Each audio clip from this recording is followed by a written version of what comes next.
My name is Sam Haskell III. I'm the executive producer of Dolly Parton's Christmas of Many Colors, Circle of Love, and we are here in Georgia to film the sequel to the extremely successful first movie, Dolly Parton's Coat of Many Colors, which was viewed by 16 million people in its initial airing and another 4 when it re-aired on Christmas night, matching the numbers of It's a Wonderful Life. So I think we may have a perennial on our hands at NBC.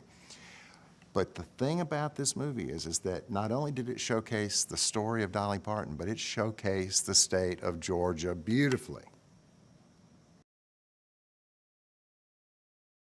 Well, we pick up Christmas of Many Colors right after Coat of Many Colors ended. So little Dolly still has her coat, but they're barreling through the holidays toward Christmas. And the story that we tell in this sequel, I believe, is more touching and better than what we did in the first. And people really responded to the first. They responded to it because of its emphasis on family, faith, and Dolly Parton.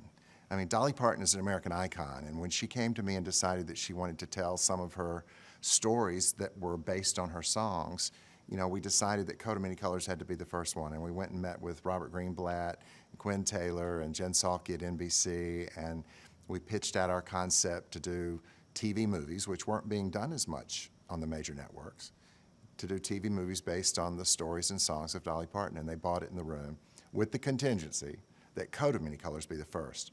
And Coat of Many Colors was so successful that we've delayed production on the others so that we can do a sequel to Coat of Many Colors.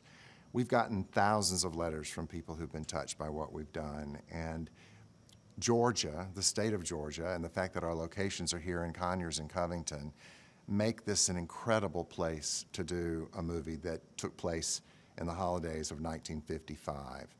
And I grew up in a small town in Mississippi, so we have designed our sets and our street decorations to mimic what most southern towns in the 50s looked like. And we've turned Covington, Georgia into Sevierville, Tennessee, and it's just beautiful, magical, incredibly warm and inviting, and that's what Christmas of Many Colors is going to be.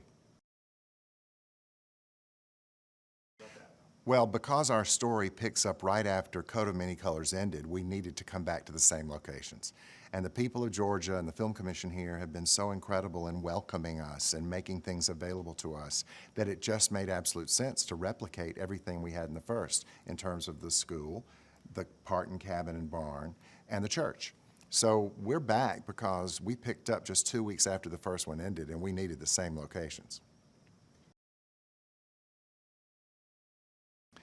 One of the things that I would probably credit as being one of my favorite reasons for being in Georgia is that it feels like the community that Dolly grew up in Sevierville, Tennessee.